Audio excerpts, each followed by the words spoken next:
Morning everyone, my name is Mahmoud Wagih and I will be giving you this lecture, part of Elect 2212, Electromagnetism Communication. And in this lecture I'll be talking about high frequency circuits, otherwise radio frequency transmission and characterization. This is tied to the lab exercise EE2, so you will only have me for one lecture, this lecture and for the lab exercise.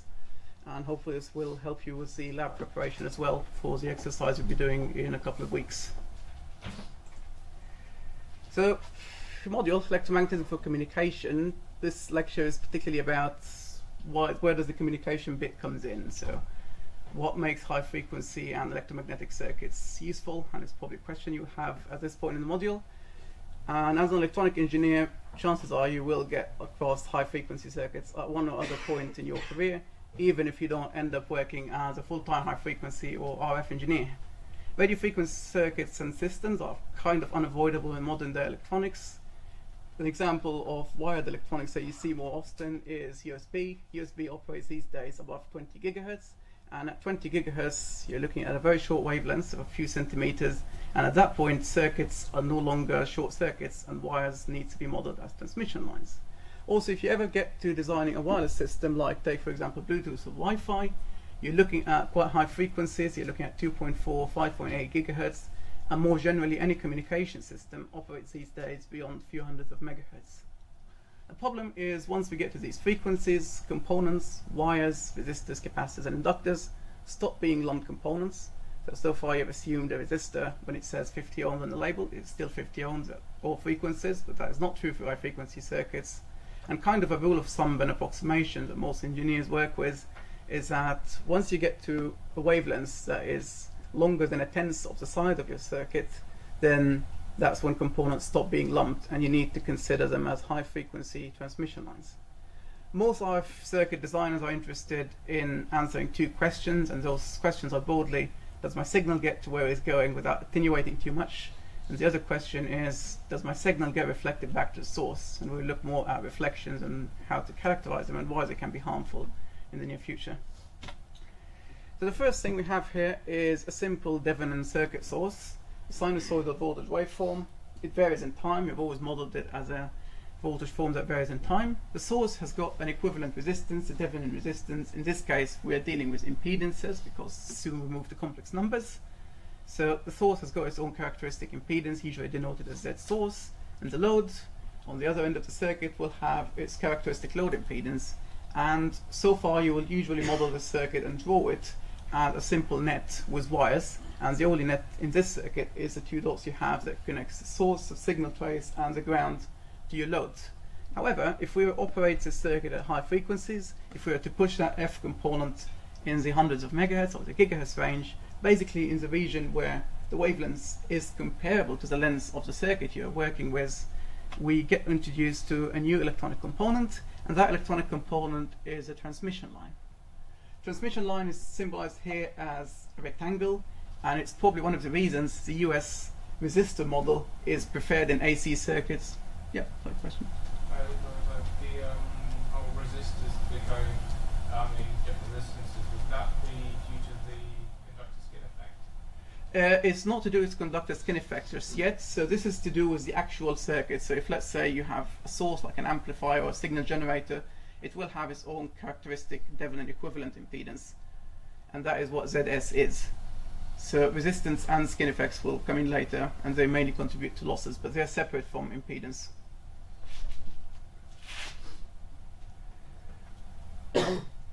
Along with your transmission line, that's where you carry the signal to load. Transmission line will have a characteristic impedance different from its ohmic resistance or from its low frequency resistance or even skin depth effect resistance, and that is usually given as Z0 characteristic impedance.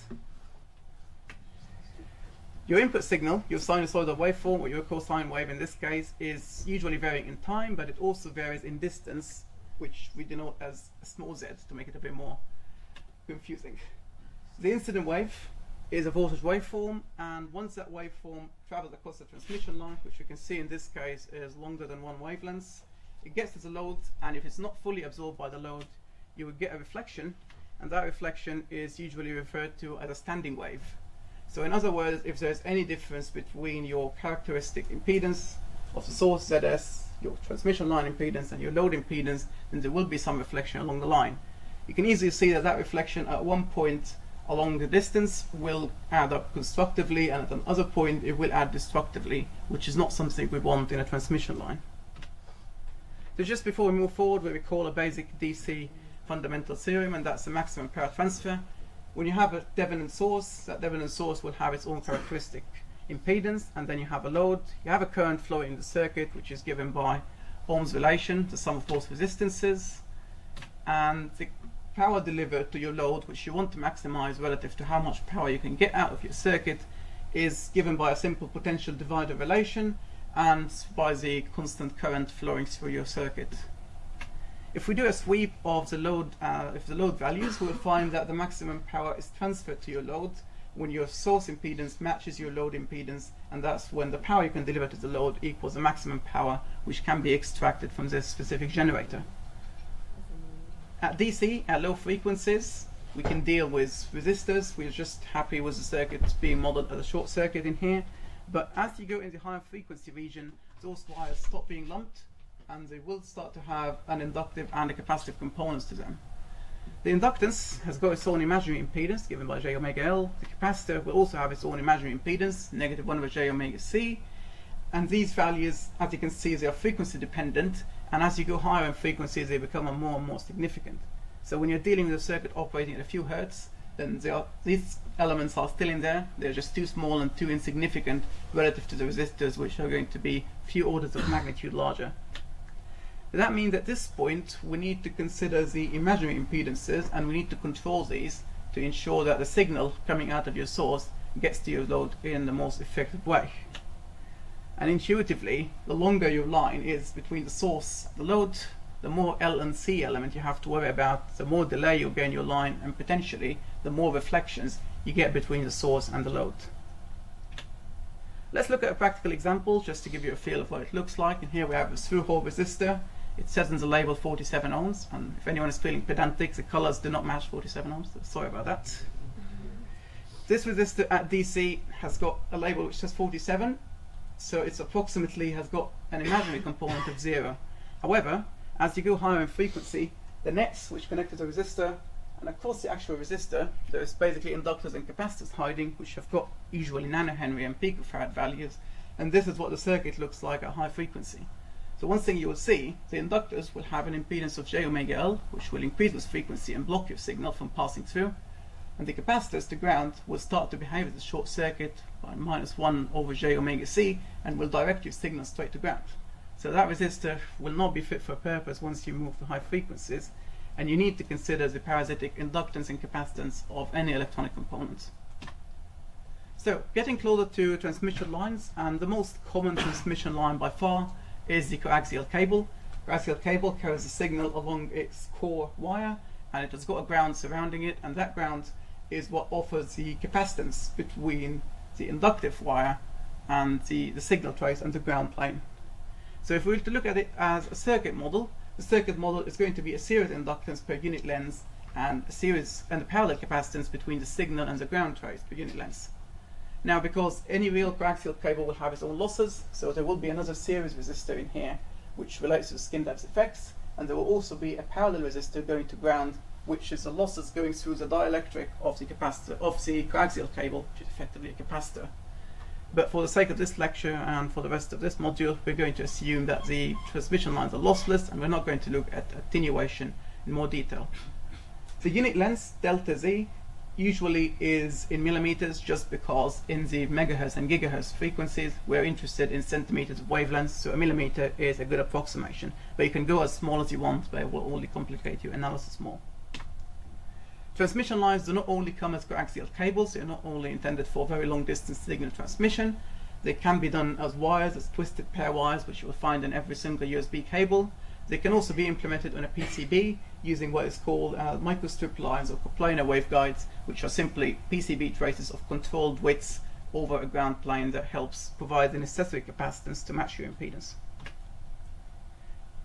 In addition to the characteristic impedance, we also need to know more about our transmission line, and that is how long the line is and what the inductance and the capacitance is.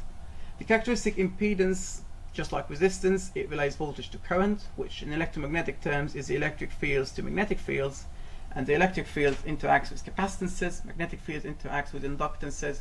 So we could work out our characteristic impedance as a ratio of the electric field to a magnetic field in the line, and also in the lossless line we could simplify it down to the ratio of the inductance to the capacitance per unit length.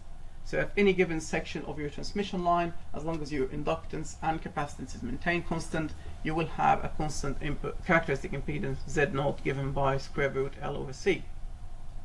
And the model you have here is a model for long transmission line. The more precision you want, the higher frequency of operation, the smaller your delta Z will be, and that means you will have more and more elements to model, let's say, a 1 meter long transmission line. The wave propagating along the transmission line does have a velocity. In free space, that velocity is very similar to the speed of light, and recalling your electromagnetic field theory, the speed of light, or the phase velocity in this case, is given by the wavelength multiplied by frequency. Since we usually work with phase, and that's what we're more interested in from electronic systems point of view, we work with the angular frequency, that is omega, 2 pi f, and that's where a new constant comes in, which is beta, the phase constant. Phase constant, simply by substituting this equation, is given by 2 pi over lambda, which you can see it means that it increases with increasing frequency, given that lambda and frequency are inversely proportional. So the higher your frequency, the more phase delay you will see in the line, and it's a simple linear proportional relation.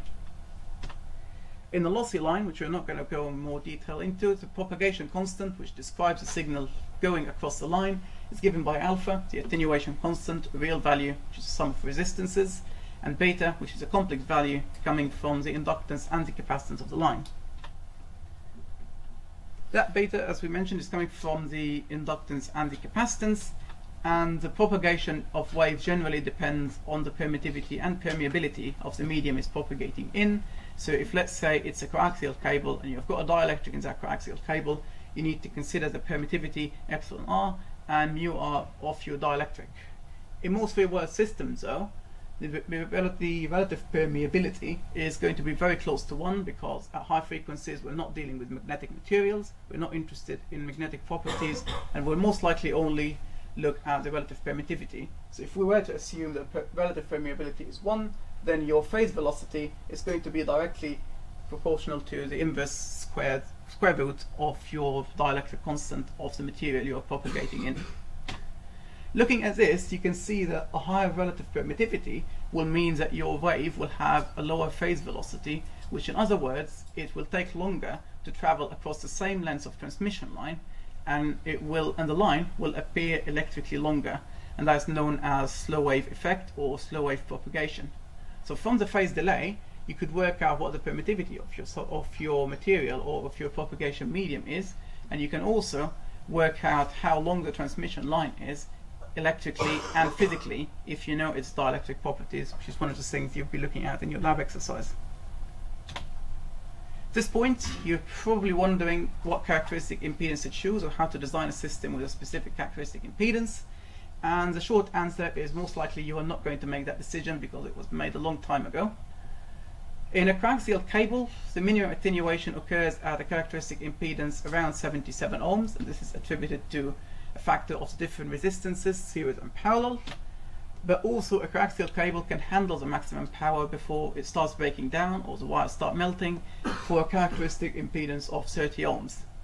So what engineers came off as a trade-off long time ago has been the average of those values, which approximates to 50 ohms, and that is an average of the arithmetic and geometric mean, so it's not the exact arithmetic mean of those values. So in most wireless systems, in most electronic components, you will find that designers have matched the system to 50 ohms, and wherever you integrate it in your system, you need to get 50 ohm transmission lines and potentially 50 ohm terminations where your signal is going. You tend to find these values in data sheets. So in here you've got a screenshot from a power amplifier data sheet. It says that it is internally matched to 50 ohms, which means that across its DC to 4 GHz range, this port will have an equivalent source impedance of 50 ohms, recalling the circuit schematic from earlier. You will also probably see it in lab equipment and instrumentation more generally. So that's a signal generator port. One you have in the lab will have a characteristic impedance of 50 ohms. It means that if you were to connect it to another circuit, you can get the maximum power out of this port when your load is a 50 ohm resistor or 50 ohm impedance. There are exceptions to this rule though, so TV cables and antennas are usually matched to 75 ohms. There are several reasons to that, but it usually boils down to the practical choice of materials. Recall, impedance is dependent on inductance and capacitance, so if the wire gets too thin or too thick, you can't really control the impedance beyond that point, and that's where the TV cables trade-off came from. There are also other systems with even more obscure impedances, and USB is one of them. USB uses a characteristic impedance of 90 ohms simply because it uses a very cheap twisted pair cable instead of a coaxial cable to make it more flexible and user-friendly, and that's why it ends with an impedance of 90 ohms. Any questions before we move further?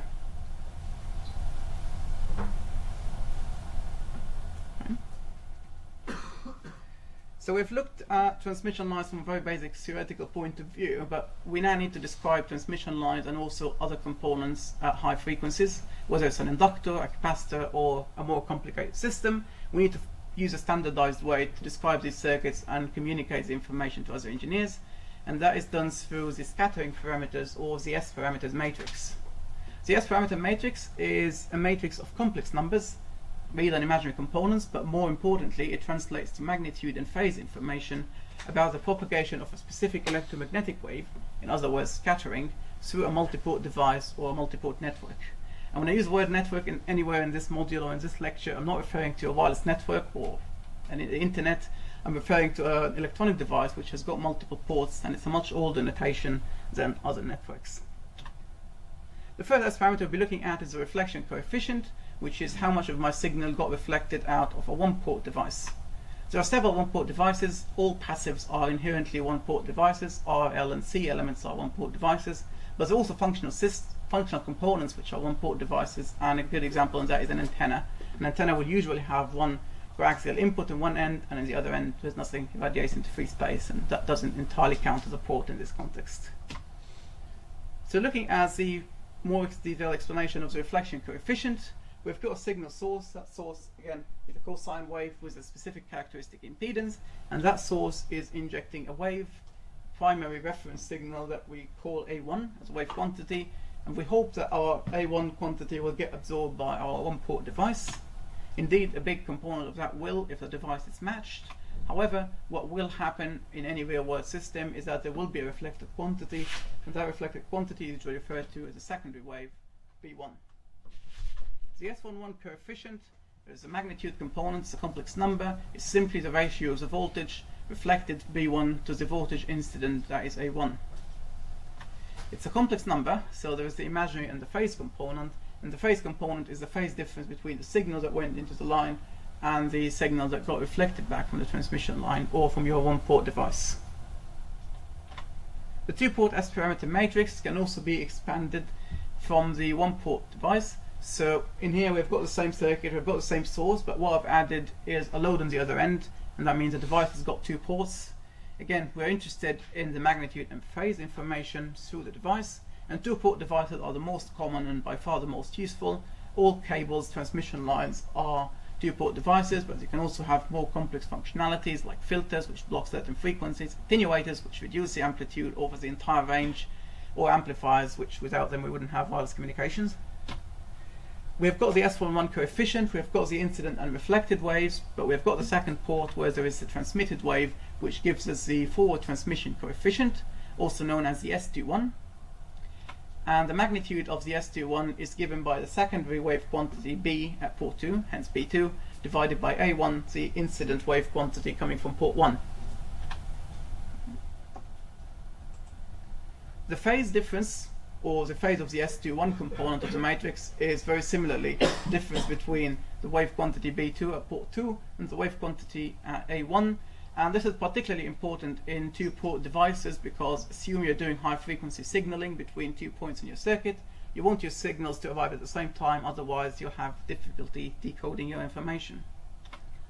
That brings us to our four-element matrix, and if this was a symmetric and reciprocal device, reversing the source and the generator would result in S11 being exactly equal to S22, which is the reflection at the second port this time if we were to swap the source, and the S12 will be exactly equal to the S21 in a reciprocal device.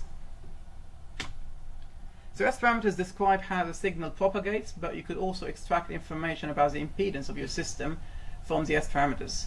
First thing we looked at was the maximum power transfer theorem, and we saw that how much power reaches a load depends on what impedance it sees, and that means your reflection coefficient can tell you what the impedance of your circuit is based on how much got reflected. Reflection coefficient is a ratio. It varies from 1, maximum reflection, to 0, no reflection at all your power got absorbed, and it can be simply calculated from the characteristic impedance, Z0, your source impedance, and the load impedance, which in this case we've called it Zin, or the input impedance.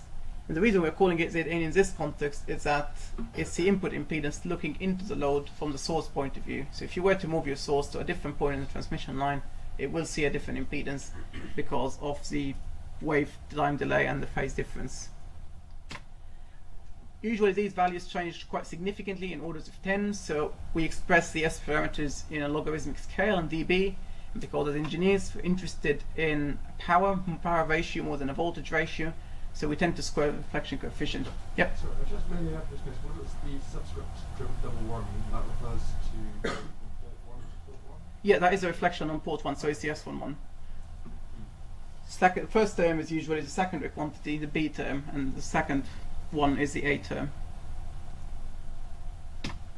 As reflection is quite significant, and it's not only important from a signal transmission point of view, but also to make sure your circuit doesn't blow up, we have come up with different ways of describing it, including the voltage standing wave ratio, for short the VSWR.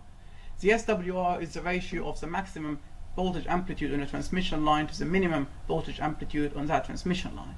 If everything is well matched, your reflection coefficient will be 0, and the ratio will be 1 because there is no constructive destructive interference. Yeah. In theory, I'm not sure if this is at all possible, but in theory, what would happen if Z0 was greater than Zin? That would result in a negative reflection coefficient. That's where the absolutes comes in. So we're not interested in negative values. It will be fine. I didn't notice the absolute value. If you do get a value of a reflection coefficient that is more than 1, it means you've got some more signal back than your source, and that probably means you've connected an amplifier in reverse. So you can see it can go to infinity, which is the worst case possible in a system, which is when you've got maximum reflection coefficient, and that's at that point you'll have got a very high constructive interference on your transmission line, which could possibly damage the device you have as a signal generator, which could be an amplifier or a transistor, and it wouldn't be able to withstand the high voltage amplitude. And that's the main point of having the standing wave ratio as a way of expressing the reflection coefficient. So how do we measure devices in the lab? It's quite difficult to directly measure voltage and current at high frequency, and as you have seen, most wires do have inductors and capacitance. So it's not possible to directly plug in an oscilloscope probe on a signal trace and monitor the signal, or expect the circuit to behave in the same way it was behaving before you have added a new inductor, capacitor and resistor in your network. We also don't want to load our devices and run them with an open or short circuit, because as we mentioned earlier, too much reflection can damage amplifiers or transistors and other active devices. So as a result, we measure the devices in a functional environment with terminations at both the source and the load to ensure there's no power getting reflected anywhere with too much reflections. And the instrument we use for this is called a vector network analyzer, a VNA for short, and its primary function is to measure the complex S parameters of the device. This is a photograph of the VNA you'll be using in your lab exercise in a few weeks' time. Most VNAs do come with 2 ports, but some of the more expensive ones come with more. And the point is you connect your device under test to one of the ports, and you monitor either the reflection on that port if it's a 1-port device, or the forward transmission over 2 ports. Unlike passive test instruments like an oscilloscope, a VNA is an active test instrument. It injects its own reference signal. So a VNA is fundamentally a signal generator with a characteristic impedance of 50 ohm. You could transform it to other impedances if you're doing other kind of systems. And inside it there are 2 receivers. The first receiver monitors the incident wave, the quantity A, and the second receiver monitors the secondary wave, which is quantity B. So from one port you could calculate the S11, and if you were to reproduce that port on the other end with a 2-port VNA, you can monitor the forward transmission. VNAs can also do all sorts of complex impedance maths, which you can then calculate from the S11. So you could use the VNA to directly measure the input impedance of your device and know more about its input characteristics. Let's take a real example of vector network analysis, and in this case we have a transmission line whose characteristic impedance is 45 ohms, we've got a source and load which are both matched to 50 ohms, and we want to calculate how much reflection and also observe what kind of traces we can get out of the VNA. Let's take the reflection coefficient calculation. We plug in our values 50 and 45 ohms, and we get a reflection coefficient around 0.05. Converting that into dB, we get an S11 around minus 25 dB. Remember that we're interested in vector information, and we're interested in two-port information. So the first thing we're looking at is the S11. You can see that the S11 depends on frequency, but it's more or less hovering around minus 25.5 dB, which we've analytically calculated. The increase and decrease in reflection is related to the constructive and destructive interference between the waves, because as close as 45 to 50 is, there's still reflection on the line, and at one frequency relative to the length of the line, they have added destructively at the source, and at another frequency they have added constructively at the source, which resulted in a different S11 magnitude. Now in most cases, an S11 minus 20, that means 99% of your power got accepted. So it's a well operating system. The S21, where you can see the effective losses, so this is a real transmission line, it does have ohmic resistance, and as the frequency increases, you can see that your signal attenuates because the skin depth resistance increases as you increase your frequency. Last thing we're interested in is the vector part of the information, the phase, and you can see that the phase delay increases linearly as you increase frequency, and that's because we've looked at the propagation phase constant, and it's directly a function of the wavelength or the frequency, and that's why the higher your frequency for a fixed transmission line length, the more phase difference you would get between your incident and your reflected wave. Any more questions about S parameters?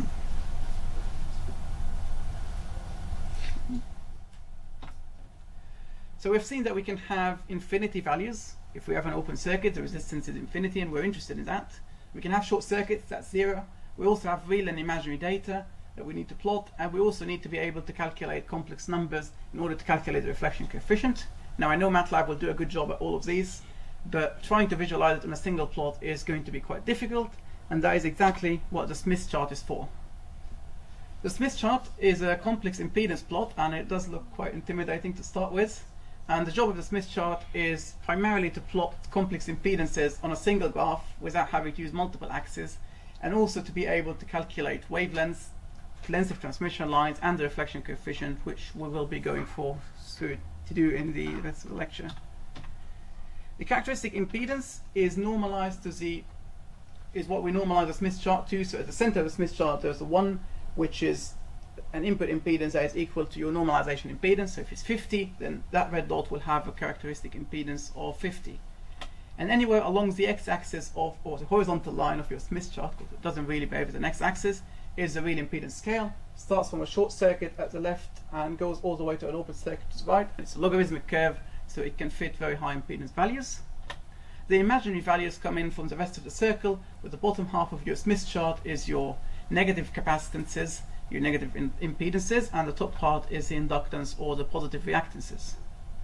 That is simply to visualize complex impedance, but we'll look at how we can calculate reflection coefficients directly from the Smith chart, and also how to visualize the length between a load and a source using the Smith chart, which is what you'll be doing in a lab exercise.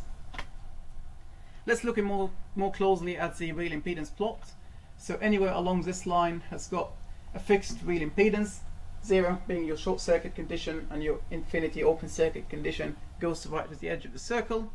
And anywhere around the circles coming from the intersection points with these real impedances will have the same real impedance. So at this point you've got varying capacitance, at this point you've got varying inductance, but at any point of this circle you will have a fixed real component in your impedance.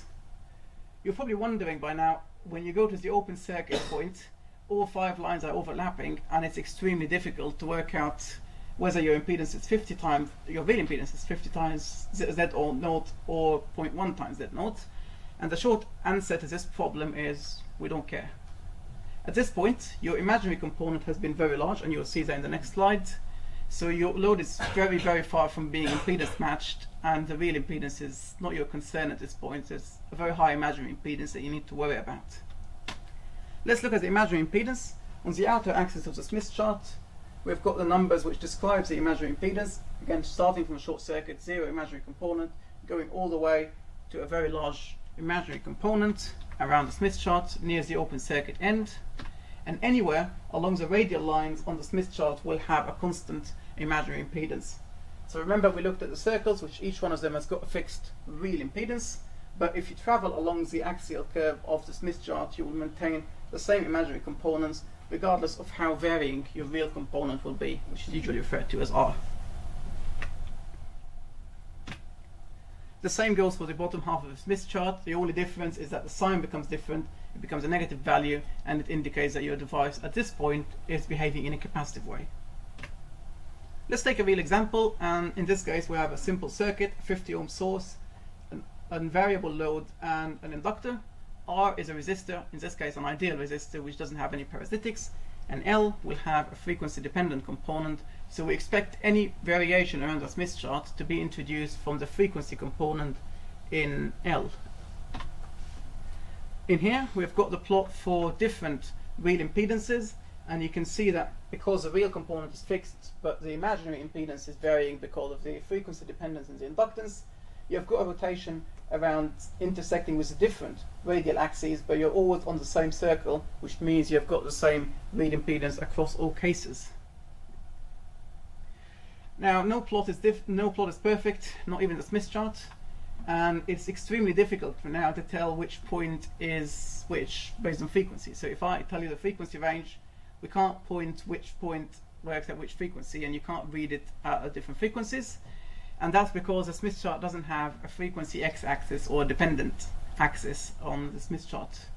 The way we overcome this problem is that most likely when you have a broadband plot on a Smith chart, it will be coming from a VNA or from a simulation software, and you can simply add markers on the curve which will then tell you what the impedance is at each of the frequencies you're interested in, and that's how you can read the values. So that's what you'll be presented with when you do your VNA measurements in your lab. We talked about reflections. We know that reflection depends on the impedance mismatch between the source and the loads. So at the center of the Smith chart, your input impedance is equal to the source, so we expect there to be very little reflection coefficient, and the circle by the black curve, which is a very small radius circle, corresponds to a reflection coefficient of minus 40 dB.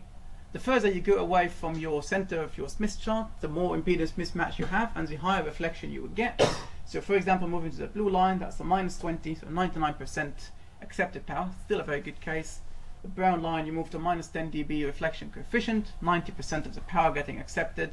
As you move all the way to 0 dB, which is 100% reflection, you don't want to be operating at that point. And that saves you from doing the calculation of the reflection coefficient with complex impedances, which requires a way of doing complex numbers math quite quickly. Let's look at a more complete Smith chart diagram and take a numerical example. So let's say we're working with a system whose characteristic impedance is 50 ohms, and we have an input impedance of 37 plus J21 ohms. We want to visualize it as the Smith chart and calculate the reflection coefficient. The first step is to normalize our input impedance. By normalizing, I simply mean dividing your input impedance by 50, and you get your characteristic impedance of 0.74 plus J 0.42. So we plot it on two steps. The first step is plotting the real value. So you go on your x-axis, you find the point where it says 0.74, and you put a marker. And to help yourself at the next step, it's useful to draw a circle around that point or keep note of the real impedance circle that intersects with this line. And then you move on to locate your imaginary value. You go on the outer axis of the Smith chart, surrounding numbers, and you find the point where it matches the 0.42 you have calculated from your normalization. And the next step is following the radial line of the imaginary impedance curve until it intersects with your real impedance circle. And the intersection of both lines is what gives you the complex impedance plot of this value that we've looked at, 0.7 plus J 0.4, which is a normalized form of the input impedance we're working with. In the interest of clarity, I'll take out the circle and now look at how we can calculate the reflection coefficient relative to a 50 ohm source when this is our load impedance. Yep. Would the imaginary curve not intersect a second time with the circle at the right end? It definitely does, but we're interested in the first intersection. Okay, just interested. Because the second intersection, it will have a very high impedance. That is not what we're looking for. To calculate the reflection coefficient, we're interested in the radius, and you can see that on a typical Smith chart, which you'll find in your lab notes that you can find online, you have got a scale which allows you to calculate the reflection coefficient based on the radius. So you simply measure the distance from the center of the Smith chart. Remember, it's the linear distance from the center of the circle, not where it intersects with the real impedance, because that's why you're ignoring your imaginary impedance. And then you take that same distance and measure it at the bottom scale, where you've got your reflection coefficient expressed in all possible formats: standing wave ratio, return loss, reflection coefficient, and S11. And you read the values you have, and you can see that we've got, from a Smith chart, a reflection coefficient around -10.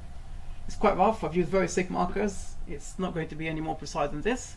But when doing the exact analytical calculation, we've got a reflection coefficient of -10.23, which is within 3% of what the Smith chart given you in a very straightforward and intuitive way. So by looking at the Smith chart, you can work out how much reflections you're expecting, and you don't need to go through the exact calculation to do that. The second thing which can be done with the Smith chart is calculating the length around the transmission line or the source generator to the load distance given in wavelengths. Remember, we're working with electrical lengths, so lines can appear longer than they are simply because of the relative permittivity effect we discussed earlier.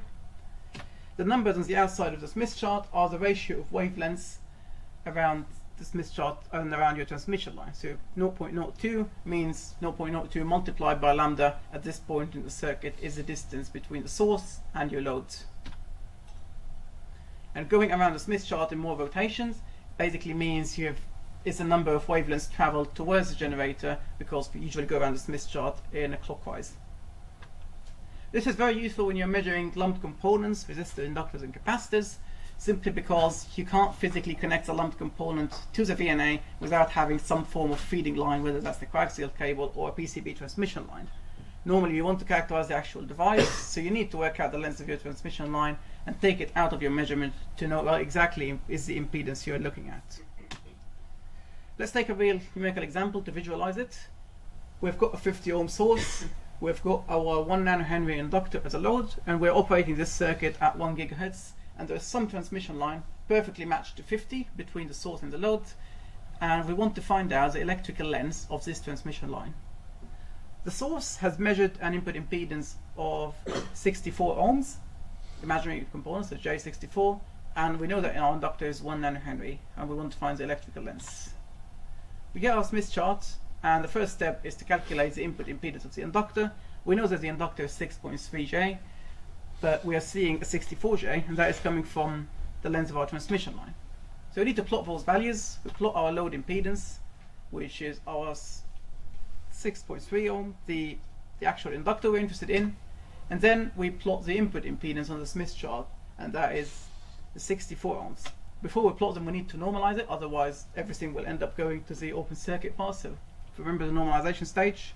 And once you have plotted both points, the distance between them, or the difference in wavelengths between them, is very simply the distance between points along the circumference of your Smith chart. In order to measure it, we use the outer scale on the Smith chart, which starts from 0, no distance to the wavelengths, and goes all the way to 0.25, cropped out of the screen, which is a quarter wavelengths. Measure that line. You see what we're measuring is, what we're expecting is 0.018 for wavelengths, and what we've measured is 0.144, and in fact the difference between them gives you the distance the wave has traveled across our component TL1 in the circuit. The Smith chart calculation gives us 0.126 multiplied by lambda, electrical length of our transmission line, and when doing the exact calculation from simulation software, we found that it's 0.1246. So again, we're still off by less than 5%, which shows that the Smith chart can be used to give you some precise values. You can do it for even longer circles. Yep. Is the reason why we're out just due to measurement error, or is it that the Smith chart has some sort of distortion of it that means that there's some current error? No, it is simply measurement error, so that's the visual error. Yeah. If you were to plot it on a simulation software, the Smith chart will give you the exact value, but you'll have to zoom in far too much. Okay. The further you go around the Smith chart, the more rotations you will get. So if in this case the line was luckily longer than a quarter of a wavelength, which is why our inductor still appeared as an inductive value. But let's assume that our line was a lot longer and the length of the line was more than a quarter of a wavelength. Look at the Smith chart, it goes up to a quarter of a wavelength as the end of the plot, which means anything longer than a quarter of a wavelength, and you will end up in the negative half of your Smith chart, and your inductor will appear to have a capacitive impedance. So when you are measuring an inductor in the lab and it gives you a negative impedance, you haven't broken anything, you're probably measuring it through a line that is longer than one quarter of a wavelength, sorry. So in your next lecture, you'll actually look at more realistic measurements with longer lines, and you will see that you could rotate around the Smith chart for multiple rotations before you get to your wavelengths. So if your line was one wavelength, then you'll go over the Smith chart 2 times. We started the lecture by looking at a Smith chart example, by a real-world device example, and that's a 47 ohm lumped resistor. And what I've done is I've taken that resistor, I soldered it onto a coaxial cable connector, and I measured it with a broadband VNA. The VNA has got a characteristic impedance of 50 ohms, and I've connected it to a coaxial cable. I've performed what's called a VNA calibration, which basically means I factored out the cable effect, so I'm only measuring the resistor. Again, something you will be doing in the lab, and you'll learn more about your lecture today, second lecture. And before doing that, I calculated the reflection coefficient analytically, difference between 50 ohm and 47, which is what the label said, and we got an S11 of minus 30 dB. That's the impedance plot we've measured with the VNA from 150 kilohertz all the way to 4 gigahertz. And remember, we go around the Smith chart in a clockwise circle. So we're starting with very close to 1. So the data sheet is correct. I'm measuring 46.5 minus a negligible imaginary component. That means it is indeed a 47 ohm resistor, but only 150 kilohertz. Push the frequency slightly higher, get to 100 megahertz, and you're starting to see an inductive component that you can't neglect. We call the circuit model where I mentioned there are series inductors going on. And the further you go in frequency, it starts becoming capacitive because its size is too large relative to the wavelengths, and it's no longer a resistor at that point.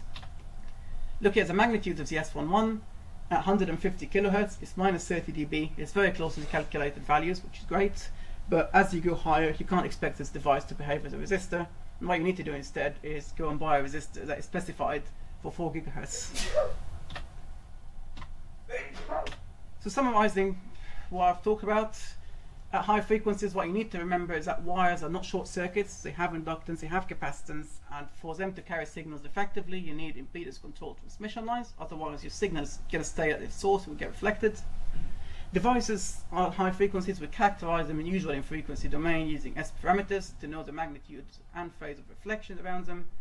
And a good way of visualizing these things is a Smith chart, which allows you to see complex impedance, do lots of cool complex numbers mass, and generally it's what you will find in data sheets and simulation software, and anyone who works on high frequency circuits will easily know what you're